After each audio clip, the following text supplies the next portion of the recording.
sur Madonna. Il y a toujours des choses à dire sur Madonna. Le nouvel album de Michael est un carton chez les disquaires. Des types sérieux, bien peignés, qui portent des cravates et qui s'y connaissent vous expliquent pourquoi ça marche.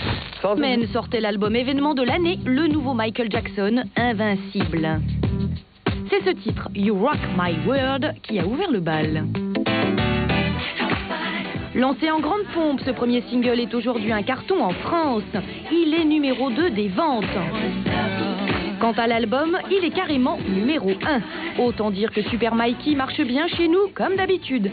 Faut dire qu'on l'attend depuis 5 ans quand même. Hein. C'est long pour faire un album. Qu'est-ce qu'il a fait pendant tout ce temps? Sur l'album Invincible, Michael a enregistré 75 titres. Donc c'est énorme. Pourquoi il enregistre autant? Pour plusieurs raisons. D'abord, il veut juger les chansons une fois qu'elles sont terminées. C'est-à-dire qu'il va aller jusqu'au processus final d'enregistrement avec tous les musiciens. Les chansons vont être mixées. Et une fois que la chanson est terminée, là, il va l'écouter chez lui, dans sa voiture, sur une petite radio. Il est vraiment perfectionniste au point de vouloir écouter ses chansons partout. Sur 75 titres potentiels, Michael en a choisi 16. 16 chansons qui, selon lui, sont les meilleures pour le rendre à nouveau invincible. Je pense que sa maison de disques ne lui aurait pas laissé sortir un album qui ne soit pas absolument parfait. C'est pour ça qu'il sera forcément numéro 1 avec ce disque. Ça va être un méga succès, mais un méga succès fait en usine par des professionnels.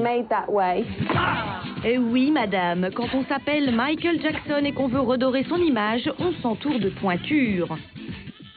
6 titres reviennent au très demandé Rodney Jerkins, producteur du dernier Jennifer Lopez et des Destiny's Child.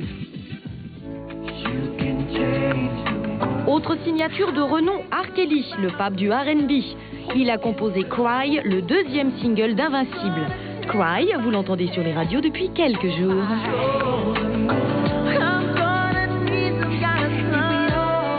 Inutile de vous dire que R. Kelly, il est drôlement content d'avoir travaillé avec Michael. Quand vous travaillez pour quelqu'un que vous avez écouté pendant si longtemps, c'est presque facile. C'est un job qui m'excitait à mort, alors j'ai voulu donner le meilleur de moi-même. Vous savez, quand je l'ai rencontré, finalement, c'était un type tellement normal. Il est comme nous, c'est un type normal, en tout cas, c'est comme ça qu'il a été avec moi. En s'entourant de ceux qui fabriquent les tubes aux États-Unis, Michael, ce mec normal, a concocté un album aux sonorités très actuelles, donc efficaces. Après 5 ans de silence, il n'a pas pris beaucoup de risques. Hein. Il nous avait habitués quand même à instaurer de nouveaux sons. Non, il a pris le parti d'utiliser des sons d'aujourd'hui, avec une prod extraordinaire. Je pense que c'est un choix judicieux. Ça va lui permettre d'être encore plus proche des auditeurs, de rassurer, ça rassure. Rassurant peut-être, mais c'est pas gagné aux États-Unis. L'album n'est pas dans les classements et le single n'est que 57e. Contrairement aux Français, les Américains ne se ruent pas sur Jackson et préfèrent J-Lo et autres Craig David. Attention Michael, la relève est déjà là. Il y a Snoopy Dogg, il y a des gens comme Puff Daddy qui, au niveau du rap, mettons, lui ont damé le pion, absolument. Et puis même des chanteurs qui expriment, je sais pas, la soul music ou de façon au niveau plus populaire comme R. Kelly, par exemple, qui sont passés devant lui. Donc je trouve qu'il va avoir intérêt à s'accrocher aux branches, Pépère, parce qu'il y a du souffle tout autour.